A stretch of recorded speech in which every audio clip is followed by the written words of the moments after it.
നമസ്കാരം. Raf talks ഫുട്ബോളിലേക്ക് ഏവർക്കും സ്വാഗതം. AFC ചാമ്പ്യൻസ് ലീഗ് എലൈറ്റിൽ ഇന്ന് നടക്കുന്ന മത്സരത്തിൽ ക്രിസ്ത്യാനോ റൊണാൾഡോയുടെ സൗദി അറേബ്യൻ ക്ലബ്ബായ അൽ നസർ കളിക്കളത്തിലേക്ക് ഇറങ്ങുന്നുണ്ട്.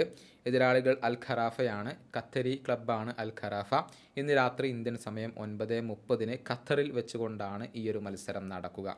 ഏറ്റവും ഒടുവിൽ സൗദി അറേബ്യൻ ലീഗിൽ നടന്ന മത്സരത്തിൽ 1-2 ഗോളുകൾക്ക് പരാജയപ്പെടാനായിരുന്നു അൽ നസറിൻ്റെ വിധി. അതുകൊണ്ട് തന്നെ ഒരു വിജയ വഴിയിലേക്കുള്ള തിരിച്ചെത്തൽ അവർക്ക് അനിവാര്യമാണ്. ഇന്നത്തെ മത്സരത്തിൽ സൂപ്പർ താരം ക്രിസ്ത്യാനോ റൊണാൾഡോ സ്റ്റാർട്ട് ചെയ്യും എന്ന് തന്നെയാണ് പ്രതീക്ഷിക്കപ്പെടുന്നത്. ഏതായാലും റൊണാൾഡോ കഴിഞ്ഞ മത്സരത്തിൽ ഗോളടിച്ചിട്ടുണ്ട്, പക്ഷേ അവർക്ക് പരാജയപ്പെടേണ്ടി വന്നു എന്നുള്ളതാണ്.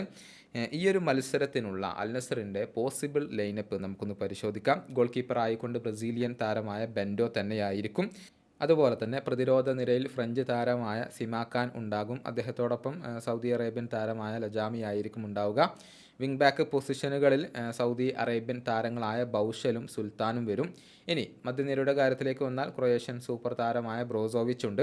അതുപോലെ തന്നെ സൗദി താരമായ അൽ ഖൈബരി ഉണ്ട്.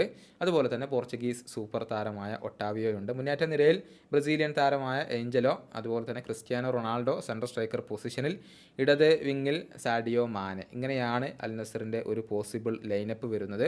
ആൻഡേഴ്സൺ ടാലിസ്ക പരിക്കിൽ നിന്നും മുക്തനായിട്ടില്ല. പൂർണ്ണമായും ഫിറ്റ്നസ് കൈവരിക്കാൻ അദ്ദേഹത്തിന് കഴിഞ്ഞിട്ടില്ല. അതുപോലെ തന്നെ ഐമറിക് ലപ്പോർട്ടയും ഇന്നത്തെ മത്സരത്തിൽ ഉണ്ടാവില്ല എന്നാണ് റിപ്പോർട്ടുകൾ ചൂണ്ടിക്കാണിക്കുന്നത്. നിലവിൽ പോയിന്റ് പട്ടികയിൽ അൽ നസർ 3-ാം സ്ഥാനത്താണ്. 4 മത്സരങ്ങളിൽ 3-ലും വിജയിക്കാൻ അവർക്ക് ഈ ഒരു ചാമ്പ്യൻസ് ലീഗിൽ കഴിഞ്ഞിട്ടുണ്ട് എന്നുള്ളതാണ്. അതേസമയം 1-ാം സ്ഥാനത്ത് അൽ ഹിലാൽ തന്നെയാണ്. 4 മത്സരങ്ങളിൽ 4-ലും അവർ വിജയിച്ചിട്ടുണ്ട്. ഈ വീഡിയോയുടെ അവസാനിപ്പിക്കുന്നു. ഫുട്ബോൾ ലോകത്തെ കൂടുതൽ വിശേഷങ്ങളുമായി റാഫ് ടോക്സ് കൊണ്ടുവെത്താം.